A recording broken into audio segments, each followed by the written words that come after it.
শুক্রবার বিকালবেলা কৈলাসহর কংগ্রেস ভবনে প্রদেশ কংগ্রেস কমিটির সভাপতির উপস্থিতিতে একটি গুরুত্বপূর্ণ আলোচনা সভা অনুষ্ঠিত হয়। এদিনের এই আলোচনা সভায় উপস্থিত ছিলেন প্রদেশ কংগ্রেস কমিটির সভাপতি আশিস কুমার সাহা, কৈলাসহর গৌরনগর ব্লকের পঞ্চায়েত সমিতির ভাইস চেয়ারম্যান মোহাম্মদ বদরুজ্জামান থেকে শুরু করে কংগ্রেস দলের অন্যান্য নেতাকর্মীরা উপস্থিত ছিলেন। আগামী দিনে সংগঠনগুলির কীভাবে আরও শ্রীবৃদ্ধি করা যায় সেই সব বিষয় নিয়ে আলোচনা করা হয় এদিনের এই আলোচনা সভায়। এদিনের এই আলোচনা সভায় প্রচুর সংখ্যক দলীয় কর্মী সমর্থকদের উপস্থিতি লক্ষ্য করা যায়। মানুষ কখনো দেখেনি, 20 লক্ষর উপর মানুষ ক্ষতিগ্রস্ত, 1,19,000 এটা সরকারি হিসাবে শিবিরবাসী, প্রায় 8,000-এর উপর সম্পূর্ণভাবে বাড়ি ধ্বংস হয়ে গেছে, 48,000-এর উপর বাড়ি ঘর নানাভাবে ক্ষতিগ্রস্ত হয়েছে, 37 জনের উপর মৃত্যুবরণ করেছে, 2 জন নিখোঁজ। এখন অবধি সরকারি হিসাবে প্রায় 15,000 কোটি টাকা প্রাথমিকভাবে যেটা নিরূপণ করা হয়েছে মুখ্যমন্ত্রীর বক্তব্য অনুসারে এই রাজ্যের ক্ষয়ক্ষতির পরিমাণ। আরও বেসরকারি পর্যায়ে ক্ষয়ক্ষতি হিসেব করলে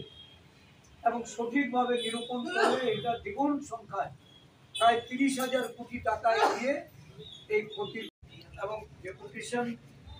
চলাকালে রাজ্যের এই ভয়াবহ পরিস্থিতির কথা তুলে ধরে সারা রাজ্যে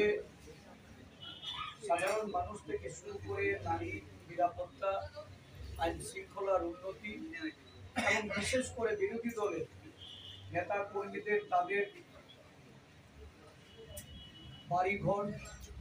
রাজনৈতিক দলের অফিস এবং তাদের পেশাগত দায়িত্ব পালনের যে সমস্ত কার্যক্ষেত্র সেখানে নিরাপত্তার বিধান করার জন্য ডিজির নিকট আমরা আবেদন জানাই। যদিও ডিজি সাহেবকে দায়ী করে আমরা ওনার কোনো প্রতি উত্তরের প্রয়োজন আমরা বোধ করিনি,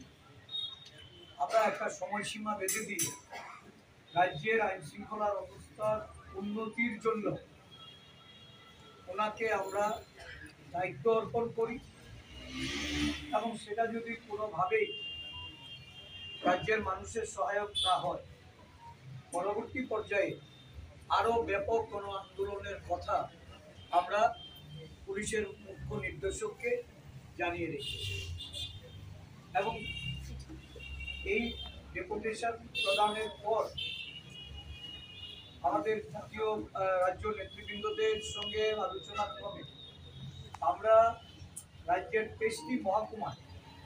যেহেতু সাম্প্রতিক বন্যায় একটা বিরাট অংশের মানুষ ক্ষতিগ্রস্ত, সর্বদলীয় সভা ডেকে রাজ্যের মুখ্যমন্ত্রী